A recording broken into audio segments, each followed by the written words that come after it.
I'm here at Kenwood House in London for the inaugural FT Weekend live event.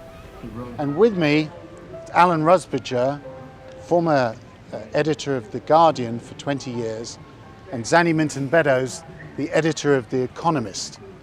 And we've been discussing the future of media in challenging but exciting times. Now, Alan, over the last 20 years, how has the job of editor changed and those challenges changed? Well, some things are the same. Some things about journalism will never change and should never change. But during the 20 years that I did the job, almost everything else changed. So it went from an incredibly simple world, as it now seems, of text on a page to everything about the economic model, the social model, the questions about what journalism is, who got to do it, how it was paid for. Everything else was up for grabs, including the media in which you spoke and how it's all going to be paid for. So I talked about it being a force 12 hurricane, and that's what it often felt like. Zanny, how is The Economist adapting to the force 12 hurricane? Well, hopefully we're staying afloat or, being pushed by it.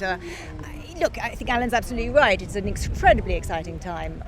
It is disruptive. The business is changing very dramatically. I hope, and for me it's a very exciting time. I think we're lucky enough to have a body of subscribers who pay and a circulation that is growing, the profitability of circulations is growing. But for us the challenge is how to get the best possible journalism, and I tend to call it mind-stretching journalism for the globally curious, how to get it to our readers in the form and with the frequency that they want. And that's the exciting bit, because social media is a huge opportunity. It's a challenge, but it's a huge opportunity, and it's the combination between, I think, a delivery truck and a megaphone. You can reach people much more easily, and you can distribute your content much more easily and in different ways. Alan, under your editorship, The Guardian became incredibly successful in terms of developing a global audience. You went from 300,000 in the UK to literally millions. Can you make money out of that audience? Well, the answer to that changes from year to year. At the time that I left, we were just about managing sustainability, and then everything changed, not through anybody's fault, except that Facebook came along and this behemoth started taking 85 cents of every dollar in terms of the advertising revenues that came in. Now that's a completely changed environment. There's no point in whinging about it. It's a brilliant company. Google is a brilliant company. But it does mean that you have to adapt your business model in the light of things that may change not only from year to year, but almost from month to month. Zanny, how have you changed the business model since you took over as editor, working with colleagues? I think the broader context in which we're all working, and we in particular, is one where I think what matters is that good journalism needs to be paid for, and we rely increasingly on subscriptions and circulation. And I think we're platform agnostic in the sense that I don't mind whether people buy a print copy or they buy a digital only subscription or they buy a premium subscription for both.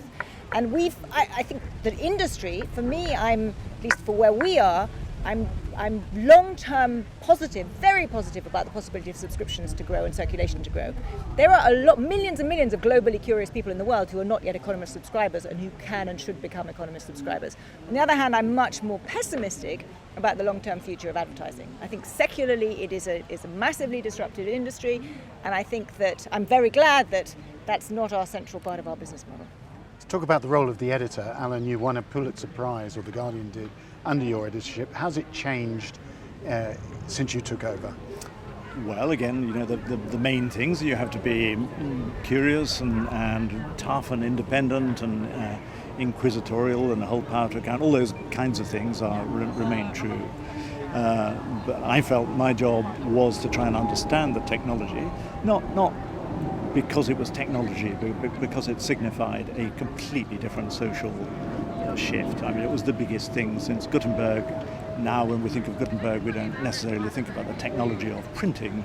We think about the democratization of reading and of thought, and that's what's happening.